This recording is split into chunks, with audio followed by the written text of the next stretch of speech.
ना बुझेगा ना बुझेगा मेरी चाहत का दिया मेरे पिया। हे भगवान गिर ना जाए बस ये।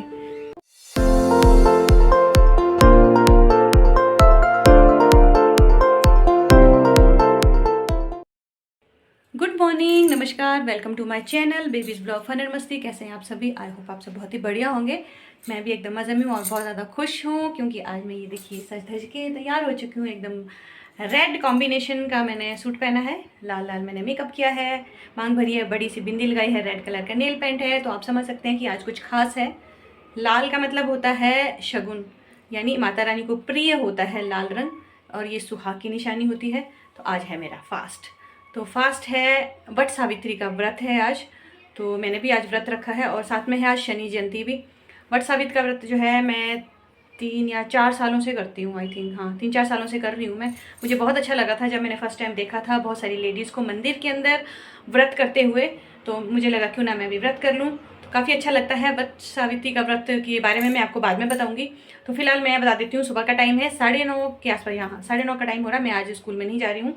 आज है मेरी स्कूल की छुट्टी क्योंकि मेरा फास्ट है। तो मुझे 11 और 12 बजे के बीच में मंदिर जाना है। वहाँ कथा कहेंगी, गाँव की लेडीज़ भी आएंगी, सभी जो भी कथा कहेंगी सुनेंगे। तो व्रत के लिए तो कथा तो सुननी पड़ेगी। और एक और इसमें खास होता है, जो एक सूत होता है, मतलब थ्रेड होता है, जिनको नहीं मालूम, जो सूत नहीं समझते हैं, धागा होता है, उसे कच्चा सूत कहते हैं। तो उसे जो है वट वृक्ष में लगाया जाता है। ये सारी विधि विधान सब मैं आपको प्रॉपरली बाद में बताऊंगी। तो फिलहाल 9:30 का टाइम है। तो मैं बना रही हूँ यहाँ पे चाय। पूजा पाठ जो रूटीन वाली होती है वो मैंने कर दी है। यहाँ पे देखिए दिया जल रहा है और हर्षित जा चुका है स्कूल। उसको मैंने आलू का पराठा बना दिया। तो व्रत वाले दिन जो है पराठे से ही काम चला देते हैं क्योंकि मैं तो खाती नहीं खाना। तो यहाँ पे मैंने थोड़ी बहुत थाली भी लगा दी है, सुहाग की निशानियाँ हैं थोड़ी बहुत। इधर मैंने फ्रूट्स डाल दिए हैं। तो आगे जाऊंगी मैं। गांव में जो दत्तात्रेय स्वामी जी का मंदिर है वहाँ पे वट वृक्ष है। दीदी को मैंने कॉल कर दिया है, वहाँ पे मेरी एक दीदी रहते हैं, उनको मैंने कॉल किया है कि जब गाँव की लेडीज जो हैं एकत्रित होंगी कथा कहने के लिए, पूजा पाठ करने के लिए, तो वो मुझे कॉल कर देंगी। तब तक मैं चाय वाय पी लेते हैं संदीप और मैं मस्त बैठ के। वैसे मेरा साड़ी पहनने का मन था। मैं आपको अंदर दिखाती हूँ ज़रा एक बार रूम के अंदर मेरी हालत, मेरे घर की हालत कैसी है। ये देखिए, मैं आज साड़ी पहनने वाली थी। ये भी मैंने निकाला और मरून वाला भी निकाला और ये भी निकाला। ट्रंक है ये मेरे शादी में मेरे मामों के घर से मुझे मिला था। इसमें मैंने अपनी सारी साड़ियाँ रखी हुई हैं, लेकिन जो मुझे पहननी थी वो मुझे मिली नहीं। जो मुझे मिली उसके साथ का मुझे ब्लाउज नहीं मिला। बस ऐसे ही कुछ उथल पुथल सी मची। और पता है, इसको मैं ऊपर रख नहीं पा रही हूँ। एक बार तो मेरे सर के ऊपर ही गिर गया, तो मैंने यहीं रख दिया। हर्षित आएगा, उसकी हेल्प से मैं इसको वहाँ रखवा दूंगी। तो फिर मुझे लगा चलो रेड कलर का कोई प्रॉपर अच्छा सा बढ़िया सा, मुझे ये देखिए, ये अंगरखा स्टाइल में को कुर्ती है, ये मैं आपको बाद में दिखाऊंगी। तो ये मैंने पहन ली है, सिंपल सा गोल्डन कलर का। इसके साथ मैंने प्लाजो वियर किया है जो कैजुअल सा है, क्योंकि इसमें थोड़ा सा गोल्डन ही अच्छा लगेगा। येलो भी पहन सकती हूँ वैसे तो। और रेड सा हैवी सा दुपट्टा है जो अक्सर मैं व्रत तीज त्योहार में पहनती हूँ। हैवी सा दुपट्टा है, वो पहन लूँगी। साड़ी पहनने का मेरा बहुत मन था क्योंकि त्योहारों पर ही पहना जाता है इस तरह का ड्रेस कोड। बाकी तो हम शादी पे या फंक्शन पे या फिर कोई फेस्टिवल हो, इस टाइप का व्रत वगैरह हो, बाकी तो पड़े रहते हैं कपड़े, क्योंकि कैजुअल से कपड़ों में ही अच्छा लगता है, ईजी सा फील होता है। तो चलिए चाय वाय पी लेते हैं, उसके बाद बाकी के काम जो भी होंगे आपके साथ शेयर ज़रूर करूँगी, आज की पूरे दिन की रूटीन। तो मैं निकल चुकी हूँ, मुझे आ गया था दीदी का फ़ोन। यहाँ पे देखते ज़रा बनाना है। अंकल बनाना नहीं है, केले हैं इनको? आपकी शॉप नहीं? वैसे ज़्यादा केले हैं नहीं, कोई बात नहीं। तो फटाफट से भागते हैं, दीदी का फ़ोन आ गया था। चलते हैं मंदिर, करते हैं पूजा पाठ। दीदी आजा आजा आजा आजा आजा, वो रही मेरी दीदी। कहाँ गई दिख नहीं रही। आजा, नहा गई? आजा फिर। Okay okay. तेरी मम्मी कहाँ है? सासू माँ? चलो जी पैर छू लेते हैं माता जी के ज़रा। किधर गई हैं सासू माता जी?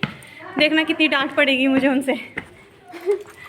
कहाँ हो आंटी जी? कहाँ हो?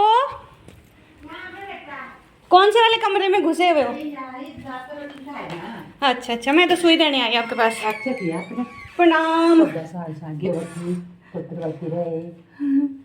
ठीक है आप? ठीक है बेटा, तू स्वास्थ्य ठीक है आपका? ठीक है बेटा। चलो खाना खा लो, मैंने आपको डिस्टर्ब किया नहीं, मेरी की बात नहीं, मैं आधा काट देंगे बेटा। अच्छा ठीक क्या है। क्या लाए थे? मैंने केले लाए हुए हैं, मेरे को कुछ लाई।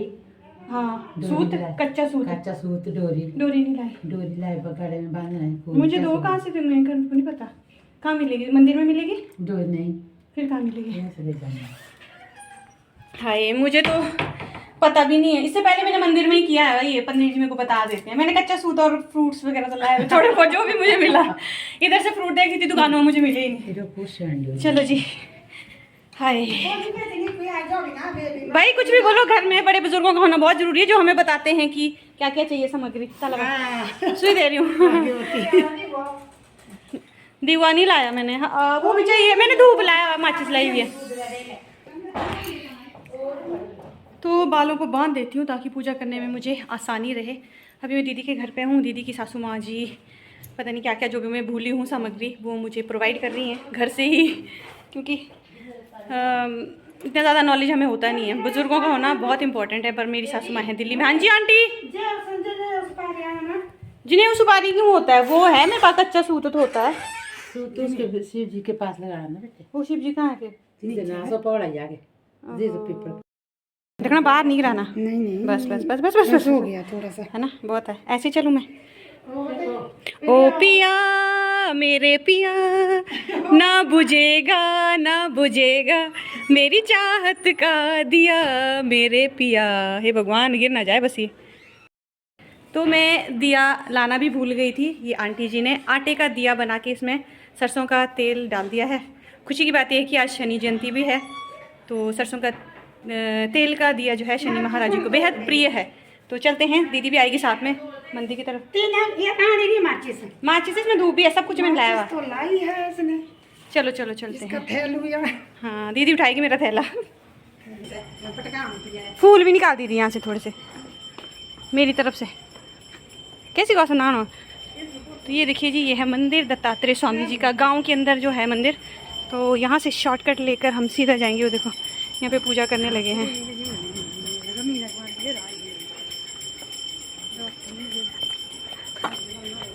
तो जैसे ही हम मंदिर के पास पहुंचे, देखा तो सभी लेडीज़ जो हैं पूजा पाठ कर रही थी सुंदर सुंदर से ड्रेसेस में। मैं तो सूट पहन के आई थी, मेरा तो साड़ी पहनने का मन था, लेकिन यहाँ आके मुझे लगा कि क्यों ना मैं भी इनकी तरह रेशा और धाटू पहनती, तो सब हम एक से दिखते।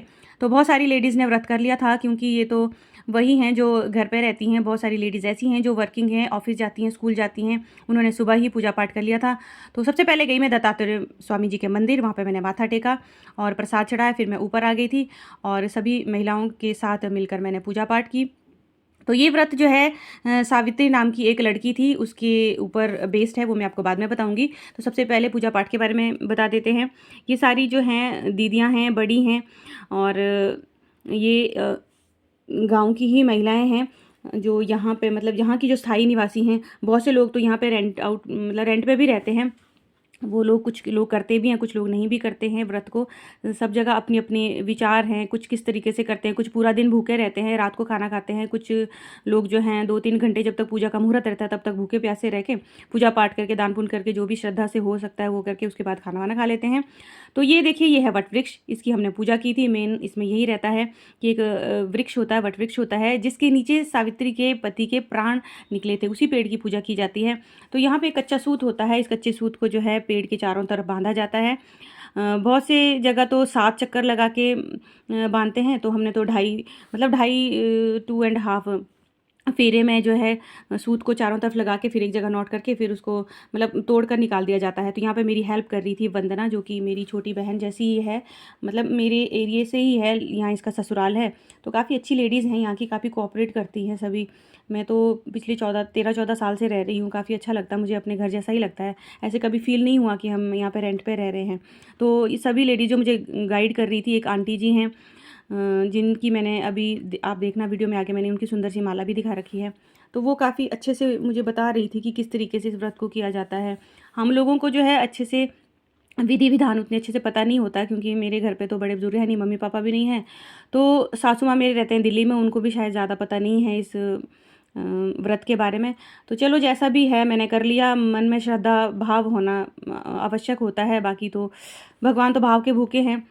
तो उसके बाद हमने शिवलिंग की पूजा कर ली थी, जिसमें कि जनेऊ, सुपारी, अक्षत, चावल, दूध जो भी होता है शिव जी को प्रिय होता है वो सब किया। सुहागियाँ वगैरह मैंने चढ़ाई और सरसों का जो तेल का जो दिया लगाया था वो चढ़ाया। और उसके बाद हम नीचे वाले मंदिर चले गए थे और वहाँ पे बैठकर हमने पूजा पाठ की। बस एक चीज़ की कमी रह गई थी कि सभी लेडीज़ की तरह मैंने ड्रेसअप नहीं किया था। मैं साड़ी में आने वाली थी पहले, लेकिन मुझे सूट ही मिला, साड़ी मुझे मिली नहीं थी। बाद में मुझे रियलाइज़ हुआ कि मुझे भी इन दीदियों की तरह ड्रेस कोड पहनना चाहिए था, तो सब हम एक से दिखते। ये दीदी भी मुझे यही कह रही थी कि तुझे रेस्ट और धाटू पहन के आना चाहिए था।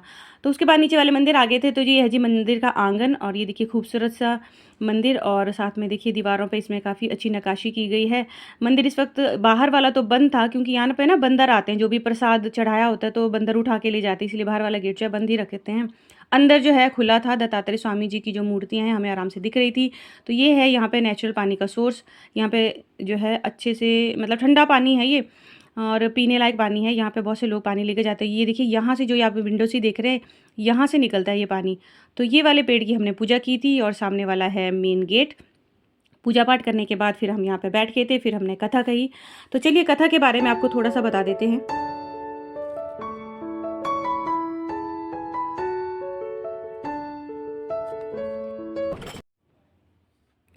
तो ये व्रत जो है सावित्री, जो सत्यवान की पत्नी थी, उनके उपलक्ष्य में किया जाता है, उनके नाम पे किया जाता है। सत्यवान एक राजा का बेटा था और सावित्री भी एक राजा की बेटी थी। सावित्री जो है अश्वपति राजा की बेटी थी, जो कि बड़ी होकर सत्यवान से प्रेम कर बैठी। और सत्यवान जो है भी एक राजा के बेटे थे, जिनका राजकाज छिन चुका था और वो जंगल में अपने पिता माता के साथ निर्वाह कर रहे थे। सत्यवान के माता पिता जो है अंधे थे। तो सावित्री ने जिद करके सत्यवान से प्रेम विवाह किया। वो उन्हीं से प्रेम करती थी। तो उन्होंने कहा कि मैं किसी और को अब अपने मन में धारण नहीं कर सकती, मैंने सत्यवान को ही अपनी पति स्वरूप मान लिया है। तो अश्वपति राजा ने अपनी बेटी की शादी सत्यवान से करवा दी थी। लेकिन सत्यवान जो है अल्पायु थे, उनकी उम्र जो है 12 वर्ष की ही थी। 12 वर्ष आने पर सत्यवान जो है मृत्यु को प्राप्त हुए। लेकिन सावित्री को ये बात पता थी, क्योंकि उनको नारद ने ये बात पहले ही बता दी थी कि ये जो है सत्यवान जो है अल्पायु है, तो आप इनसे शादी मत करिए। लेकिन वो नहीं मानी। तो जैसे ही 12 वर्ष के मृत्यु नज़दीक आने के 3 दिन थे, तो 3 दिन से वो व्रत धारण करी थी। और जैसे ही उनकी मृत्यु नज़दीक आई, तो दक्षिण दिशा से जो है यमराज जी आए और उनके प्राण हर लिए और उनकी मृत्यु हो गई। तो सावित्री बिल्कुल भी नहीं मानी कि ये मेरे पति हैं। तो सबसे पहले उसने उनके प्रणाम किया, पैर छुए। तो जो यमराज जी थे, उन्होंने सत्यवान सावित्री को आशीर्वाद दिया सौभाग्यवती होने का। तो उन्होंने कहा कि मेरी आयु तो 100 वर्ष है, तो मेरी आयु की आधी आयु मेरे पति को दे दीजिए। वो नहीं मानी। तो उसके व्रत से खुश होकर यमराज ने जो है सत्यवान के प्राण वापस लौटा दिए थे। तो इसी खुशी में इस व्रत को किया जाता है। वरदान देकर यमराज वहीं अंतर ध्यान हो गए और वह लौटकर वट वृक्ष के नीचे आई। वट वृक्ष के नीचे सत्यवान का मृत शरीर पड़ा हुआ था। उसने जीवन का संचार हो गया और वह उठकर बैठ गया। सावित्री ने सत्यवान से सारा वृतांत कह सुनाया। तीव्रता का समाचार फैल गया। प्रजाजनों ने महाराज दुमसेन को ले जाकर आदरपूर्वक राज सिंहासन पर बिठाया। सावित्री के पिता अश्वपति को भी 100 पुत्र प्राप्त हुए और सावित्री सत्यवान ने भी 100 पुत्र प्राप्त करके दीर्घायु तक राज्य भोगा। अतः अंत में वैकुंठ सिधारे। प्रत्येक सौभाग्यवती स्त्री के लिए यह व्रत करना आवश्यक है। हर्बल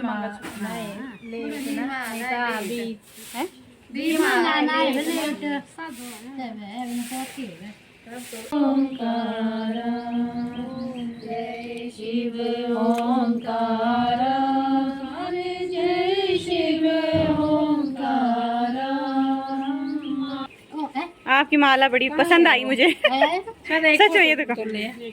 और ये विक्टोरिया कॉइन वाली है, काफी अच्छी चले अब। हाँ, ये मतलब ये छापे वाले हैं ये कि पुराने वाले हैं? ये मेरे भी आपको दीपावली में ही लाना। हाँ, वो है दूसरा ना, वो जो उसमें होता है। मुझे बहुत शौक है ऐसी माला का।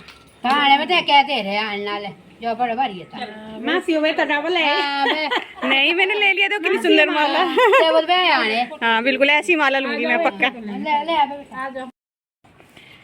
तो चलो जी, पूजा पाठ, आरती, कथा सब कह के चले अब हम घर।